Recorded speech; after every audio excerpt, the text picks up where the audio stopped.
Welcome to this episode of Your Property Business, the video podcasts that help you get the most out of your own property business.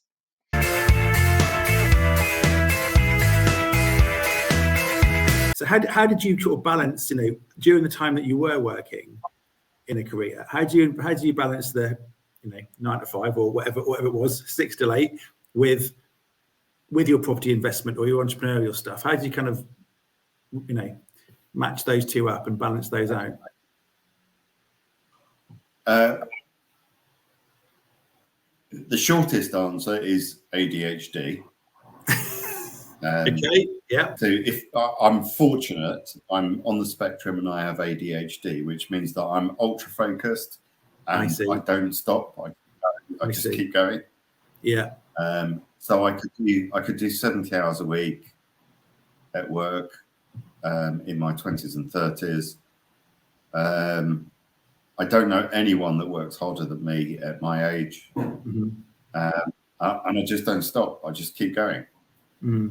And one of the things that motivates me, and I think a lot of entrepreneurs do it, is having a vision board. Okay, talk to me about that. So I've got a vision board. I'm on my second one. Yeah. So the first one I did when I was 25, and it's a piece of paper and it's got pictures on it of everything I want out of life. Yeah. But it's not monetary. It's what do you actually want out of life? So loads of people say they want money, but then when you say, well, you've got the money, what do you actually want to do?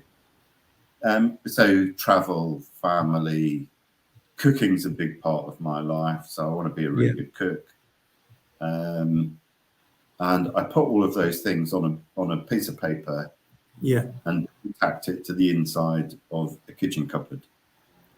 So every day or two, I open the kitchen cupboard and I go, that's what I want out of life. And then you go, okay, to get that, you need to do this today, tomorrow, next month, next year. And so that gave me some focus. And then after I got divorced, that vision board kind of became redundant.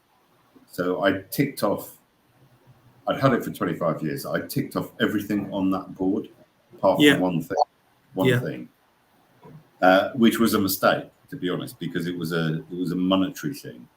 When I did it when I was 25, I wanted a Ferrari. Mm-hmm. So roll forward 20 years, and I had an account called the Ferrari Fund by the Ferrari, but my son was 5, and I thought, actually, do you know what? I don't really want a Ferrari anymore. It's not really. I'm not going to get any great pleasure out of it. It's just going to be really expensive. And so he went to private school. But having that vision board and saving for the Ferrari meant that my son could go to private school.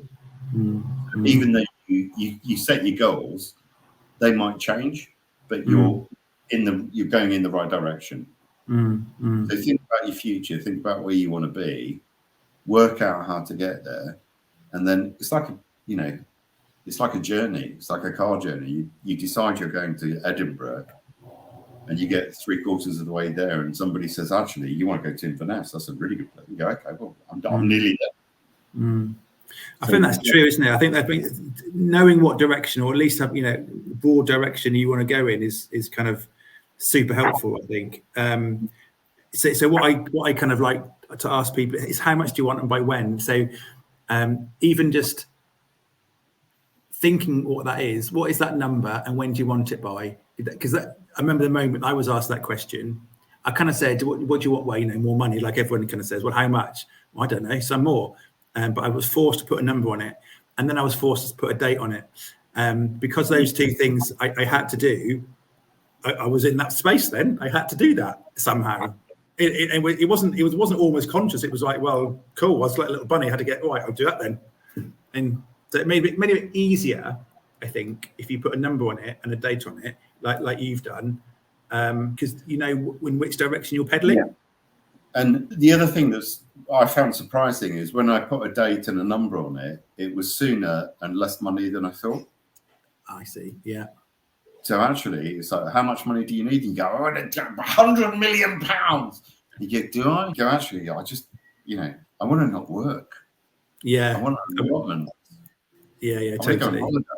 That's all it is.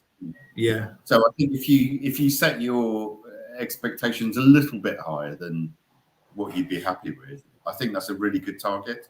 If you set your expectations a million miles away, you're not going to make it. You're going to be disappointed. But think about the lifestyle you actually want to live, not the lifestyle of a billionaire. Have you had any mentors, or maybe not official mentors, but people who've either given you advice that you've appreciated, or you come back to? I mean, how important is that? Any relationship like that been to you? More important than going to school. Yeah, I don't know. Yeah, because they don't talk about specific numbers or educating you or something. When you have a mentor, they say, how do you want to live your life day to day? I don't want a yacht. I don't want a Ferrari anymore. I want a reasonable. I don't even want a big house because it takes too long to clean it, and I don't want a cleaner coming around twice a day interrupting me. I want to live somewhere modest. I want a garden, and I want to go on holiday 3 times. Yeah, that's smashing. I think. Yeah, so when you break it down to what you actually want, that's really different to younger people in particular. I think their aspirations are. I don't need 20 million pounds. I don't. What would you do with it? It would be a burden. But through property, I can get the income to have the lifestyle that I want. So at the moment, my lifestyle is really actually quite good. I do practical DIY stuff, which I really enjoy. I go out for dinner regularly. I go on holiday, and I've been to the Philippines this year. I'm going to Portugal next month. All good. Yeah, absolutely. What strikes me as well is that there's a deliberateness about it. So you're not going to work and doing that until you maybe redundant or retire. There's a deliberate choice to do something. And I think that's quite empowering. It is, yeah. So when it is, and also when I'm rude about it, I look at other people and I go, you go to work, you go home, you wait at home to go back to work so that you can retire and die. I like that. You wait at home until your next day. So living, particularly in the countryside, when I lived in the countryside, people would get home at Friday evening. Yeah. They'd close the front door and they'd wait until Monday morning and they'd go back to work. They didn't actually do anything. And it's a bit like, what is your life about? So theatres, restaurants, museums, concerts. I go to Ronnie Scott's regularly. That's what my life is. The property stuff is hard work, but that's what gives me the lifestyle. Yeah. And then I look at a lot of people and I go, you're just waiting to retire so that you can die, which is a very rude way of saying it. But I feel like a lot of people don't really have a life. Yeah. Is there anything you want to explore in the next sort of few minutes about your virtual marketing team? Because it seems like it's, again, another choice to pursue that particular type of business. And it seems like it's got other motivations than just having a business.